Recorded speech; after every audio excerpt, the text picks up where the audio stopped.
нареден ова е ТВ журналот на Гласот на Америка на македонски јазик Newsflash. Јас сум Лилица Китановска. Главниот командант на американските и на НАТО силите во Авганистан вели дека мисијата во оваа држава може да пропадне без дополнителни трупи. New York Times и Washington Post на своите интернет страници во понеделникот објавија делови од доверлив извештај проценка на ситуацијата што ја направил генералот Стенли Мекристол. Генералот наведува дека неадекватните ресурси носат ризик од подолг, поскап судир, што најверојатно ќе резултира во пораз.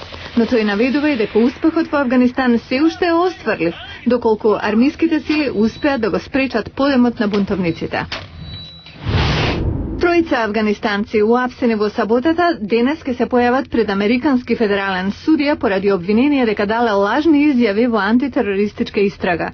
Доколку бидат осудени, би можеле да добијат по 8 години затворска казна.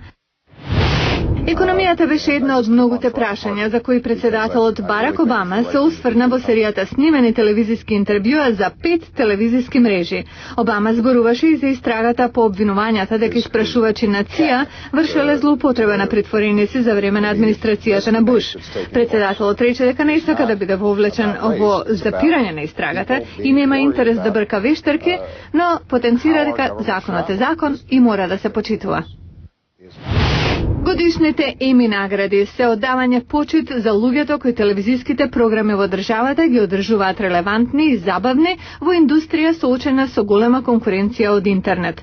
Австралиската актерка Тони Колет ја доби наградата за најдобра женска улога во комедијата Обединети држави на Тара, каде игра мајка со многу персоналитети. Американецот Алек Болдвин беше награден за работата на комедијата 30 Рок. Популарната програма на лажни вести дневно шоу со Jon Stewart доби Еми за исклучителна разноликост, музика или хумористична серија. По трет пат за помалку од една година светските лидери се собираат да дискутираат за светската економска криза. Од Вашингтон и Лондон собирот се сели во Питсбург, Пенсилванија, стар производствен град кој се трансформира за да одговори на предизвиците на 21. век. Со што Питсбург ќе сака да се представи на светот од следниот прилог.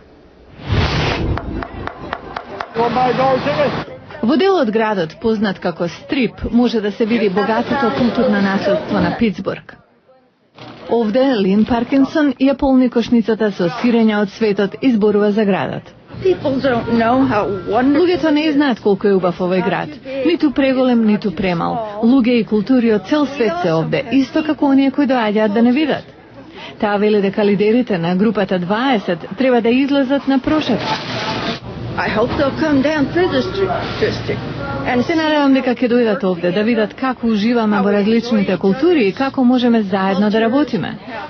Джейкоб Ромен вели дека учесниците на самитот ќе бидат изненадени од добредојдето што овде им се подготвува. Без оглед од каде сте, овде ќе се чувствувате како дома. Дено Рато, највисокиот избран представник за регионот, вели дека жителите одвај чекаат да се пофалат со својот град. Огромен број волонтери се јавуваат секој ден. Сите сакаат нешто да покажат за овој регион. Пред самитот во тек е и големо чистење на градот. Питсбург долго важеше за нечист, производствен град. Тоа одамна не е точно, но за оваа прилика дополнително светнување не е на одмет. Кога од Белата куќа беше објавено дека Питсбург ќе биде домаќинот, за многумина беше шок. Од лошите страни, дел од градот ќе биде затворен. Сообраќајот ќе биде изместен. Училиштата нема да работат. Но Питсбург е навикнат на предизвици. Нивните фудбалери, Стилерс, се шампиони во сад. По 40 сезони на губење пред да почнат да победуваат. Она со што жителите ке сакаат да се пофалат не е само надеж, туку издржливост. Многумина би се согласиле дека мобилните телефони ни го променија животот на подобро. Посигурно се чувствуваме, можеме побрзо да реагираме во итни ситуации и имаме можност за моментална комуникација. Но мобилните телефони може да имаат и лоша страна. Поздравјето!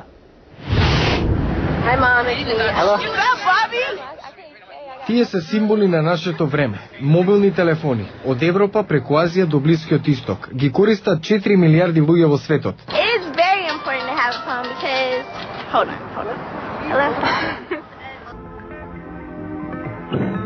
Во овој кинески филм животот на човекот е уништен кога го заборава мобилниот телефон дома. Неговата сопруга открива дека има врска со помлада жена.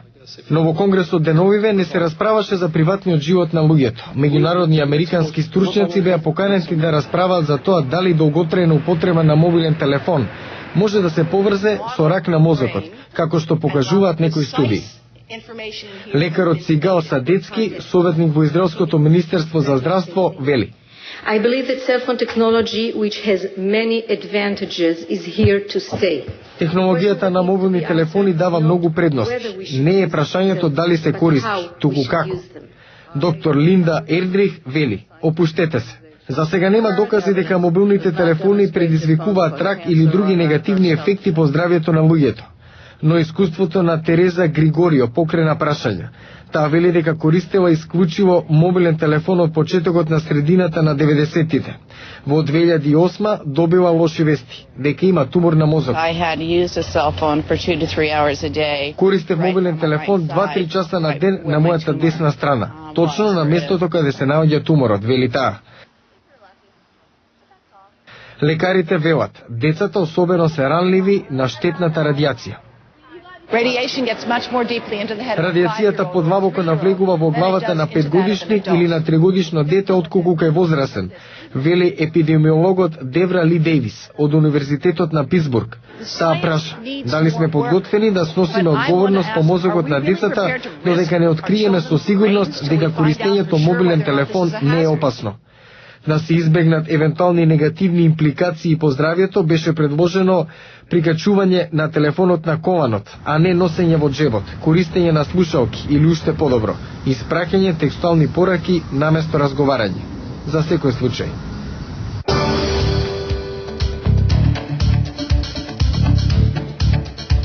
Утре во Newsflash, новиот имидж на Гадафи.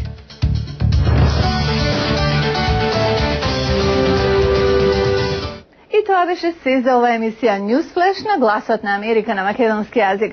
Јас сум Лилица Китановска од студиото во Вашингтон и денес ве поканувам да ја посетите нашата веб страница glasnaamerika.com за повеќе информации. До гледање.